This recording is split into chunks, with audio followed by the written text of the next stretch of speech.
हामी चाहिँ पारी पहिरोबाट अहिले ठुलस्याप्रो आइपुग्यो आज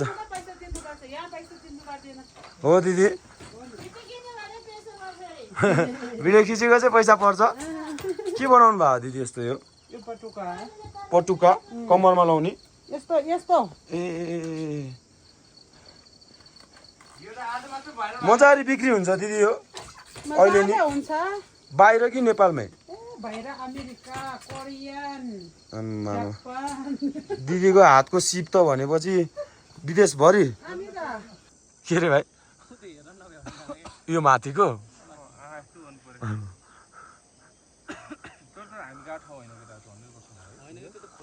यो नि देखे आएन नि भाइ यसको चुचुनी कहाँ देखे त पोइन्ट कत्रो डाँडा आयो अरे यता केटा सब साइको भए यता कसले देखाएको थियो यस्तो डाँडाहरू पुरै यो चाहिँ यहाँबाट हामी लाङटाङ योभन्दा उताको भेगबाट हो कि यो घर देखेको अनि त्यो खोला यो खोल्चा हिँड्दै गएको हो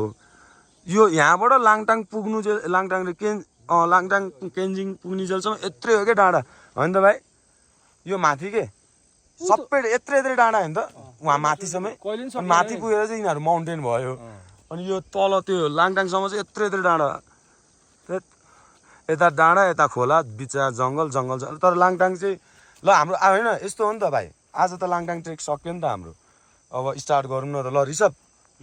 उसको नाम अब म उसलाई आजबाट तिमीलाई म ऋषभ भन्छु ल उसलाई चाहिँ बाटोमा उसको साथी भेटेको थियो नि त अनि ऋषभ भनेर बोलाएको थिएँ कस्तो लाग्यो तिमीलाई लाङटाङ ओभरअल राम्रो लाग्यो है उसको चाहिँ फर्स्ट ट्रेक तर कस्तो जति बेला नि राम्रो जति एक्साइटेड अघि हिँड्दा थियो बाटोमा त्यो देऊ न भिडियोमा नि भिडियो खिचेपछि चाहिँ राम्रो लाग्यो मात्र भनिदिने के अरे उसको फर्स्ट ट्रेक तर फर्स्ट ट्रेक नै सबभन्दा लङ ट्रेक हुने भयो कि उसको चाहिँ अहिलेसम्म ऊ एकदम इन्जोय गरिरहेछ है भाइ तिम्रोमा है दामी हुँदैछ है आजबाट गोसाइकुण्ड हो नि त आज लाङटाङ सक्यो जिग्रे जिग्रा झ्याउला दामी छ एकचोटि आउने पनि ठाउँ छ है लाङटाङ चाहिँ नेचरको चाहिँ गिफ्ट हो लाङटाङ भन्ने ठाउँ चाहिँ ल ओके अब गोबर नि बाँच्न आज सगुनलाई सोध्यो भा सगुनको त सुरुमा दुई तिनवटा लाइन इङ्ग्लिसमा जान्थ्यो त्यो दुई तिनवटा बिचमा नि एउटा नेपाली जान्छ यस्तो उसले खासमा चाहिँ म भन्दा म भरवाल ठाउँ गइसकेको छु यो पनि राम्रै छ योभन्दा माथि चाहिँ यहाँ ठुलो स्याप्रो है हामी बस्ने चाहिँ सगुनलाई फोन गरौँ न के छ हालत बुझौँ ओके मर्निङ फ्रम ठुलो स्याप्रो आज चाहिँ हाम्रो ट्रेकको 6th डे अनि हामी बसेको होटेलबाट चाहिँ यस्तो भ्यू छ है हामी बसेको होटेलबाट चाहिँ अनि यहाँको ब्रदरको यहाँको बहिनीको एकदमै राम्रो हस्पिटालिटी है अनि यहाँको ब्रदर चाहिँ हाम्रो उता जियोस् कमन फ्रेन्डहरू रहेछ उनी त्यहाँ स्वयम्भू नाङ्गेल चोक बस्ने रहेछ अनि कमन फ्रेन्डहरू रहेछ चिनजानको एकदम राम्रो हस्पिटालिटी होटेलको नाम चाहिँ याद भएन मलाई पर्खिन है अनि आज चाहिँ हामी होटेलको नाम के रे बहिनी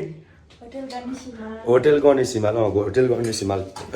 ठुलो स्याप्रोमा है ठ्याक्क काउन्टर नजिकै के ए तरकारी पर्दैन अनि यहाँबाट अब हामी आज गोसाइकुण्ड पुस हान्ने हो सकियो भने यहाँबाट सकिन्छ भन्दैछ नत्र हामी लौरी विनायक बस्छौँ होला आज गएर तपाईँहरू यदि 5 बजीतिर ठुलस्याप्रो आइपुग्नु भयो भने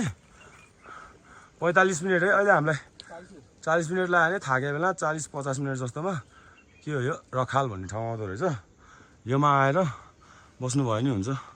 यहाँ बस्यो भने चाहिँ बिहान उठेर गोसाइकुण्ड जान सजिलो भयो नि त यदि हामीलाई थाहा भएको भए त्यो मान्छे ओए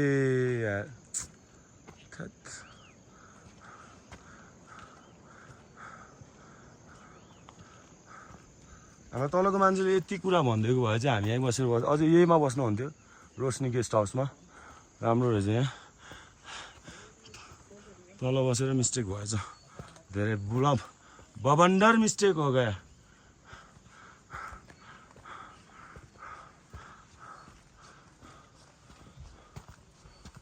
बाइक चाहिँ कहाँबाट आयो घरमै चाहिँ हामी ठुलस्याप्रुबाट यदि हिँड्न सकेर 1.5 घन्टामा यहाँ आउन सकिन्छ है शेर्पा कटेज दामी रहेछ हामी अलिक छिटो भएको भए चाहिँ हामीलाई यहीँ बस भनेको थियो भन्न चाहिँ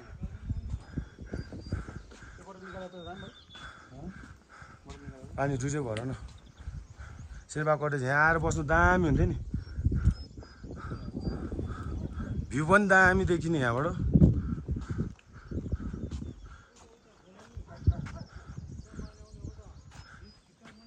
दिदी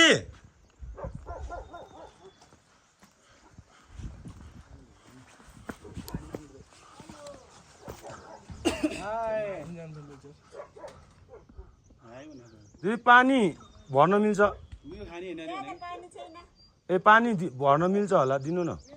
ए हिजो हामी यहाँ आउने भनेर हिँडेको 5 बजेतिर ठुलस्याप्रु आइपुग्यो हामीलाई यहाँ बस भनेको थियो कि साथीहरूले पहिला आएको साथीहरूले अनि तलको दिदीले पनि बस भन्नुभएको थियो त्यो आउँदा आउँदै सुरुमा छ नि उनीहरूले पनि शेर्पा होटेल 1.5 घन्टामा पुग्छ भनेको थियो ए हामी धेरै हिँड्यौँ नि त हिजो है अनि हिजो हामी 12 घन्टा हिँडेको बोतल देऊ त कस्तो राम्रो रहेछ कि यहाँ आउनु पाएको भए ठुलस्याप्रुबाट यहाँ 1.5 घन्टामा आइपुग्छ है मजाले अनि कसरी आउनु राति अँधार पर्ला भनेर हाम्रो चाहिँ यो ट्रेकको स्टारको फोटो खिचिँदैछ है हामी किन आयो अरे भाइ के भने उसले के भने अरे किन आयो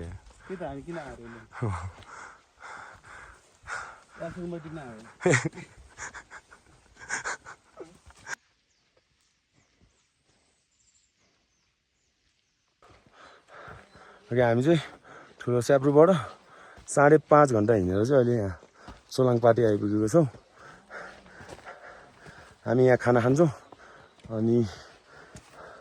एकछिन रेस्ट गरेर हिँड्छौँ एकछिनै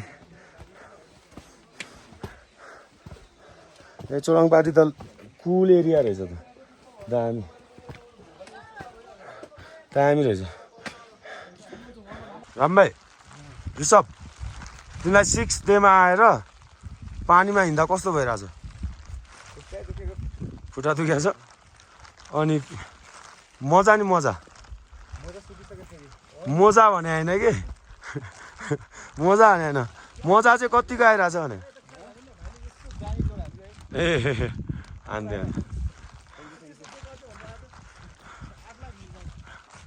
5 लाख भ्यू आइसक्यो अरे टिकटकमा तिमीले खिचे भिडियोमा बल्ल मै हो है खिच्ने मान्छे बल्ल क्रेडिट दियो दाइले युट्युबमा 3 दिनपछि मात्रै क्रेडिट दियो यार भिडियो हाले 2 दिन भएन नाटक नगर न okay hello and good morning from Gosaikunda हामी चाहिँ अहिले 7th डे मात्र नभनौँ 6th डेमा हामी यहाँ आइपुगेका थियौँ अनि 7th डेको मर्निङमा चाहिँ अब यो चाहिँ गोसाइकुण्ड यहाँ हामी अब एकछिन डुब्की लगाउँछौँ अनि यो तल भएको चाहिँ नागकुण्ड कि के भन्दै थियो अनि हामी यहाँ चाहिँ डुब्की लगाउँछौँ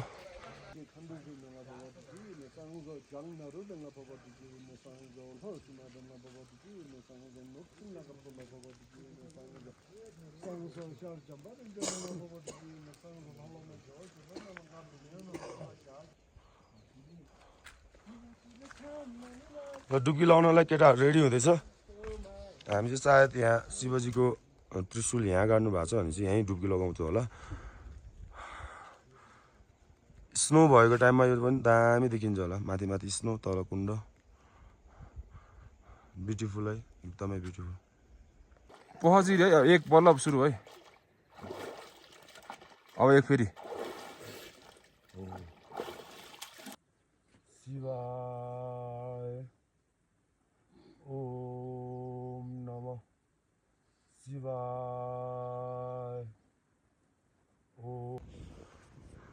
ओके यो चाहिँ हाम्रो गोसाइकुण्ड लेक भयो यस्तो मजा आएको छ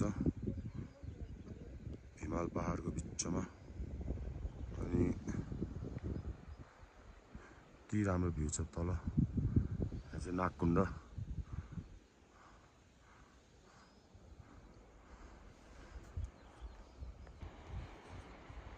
हामी चाहिँ अब गोसाइकुण्डमा स्नान गरेर फर्किनतर्फ लाग्दैछौँ। आजको डेस्टिनेसन चाहिँ काठमाडौँ नै पुग्ने भन्ने हो। अब हेरौँ कतिको हिँडिन्छ ओह्रालो। त्यो पछि चाहिँ हाम्रो आज 7 डे ट्रेक चाहिँ कम्प्लिट हुन्छ। हामीले एउटै ट्रेकमा 2टा डेस्टिनेसन हान्यौँ। एकदम एचिभमेन्ट फिल भइरहेको छ। अनि सबैभन्दा ठुलो एचिभमेन्ट चाहिँ आज गोसाइकुण्डमा डुब्की मार्दाखेरि यस्तो मजा भयो, यस्तो रिलिफ भयो।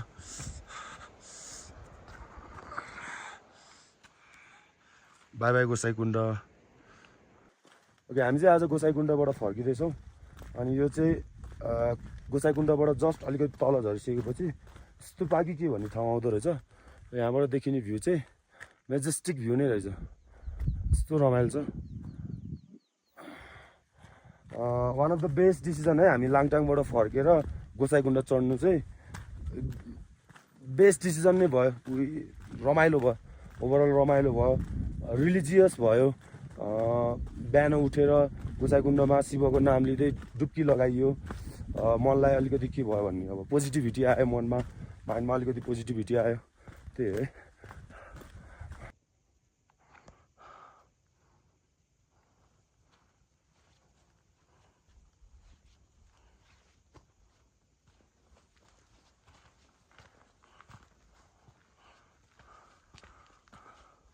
यसलाई चाहिँ तल लाकुरी भन्ज्याङबाट आउँदाखेरि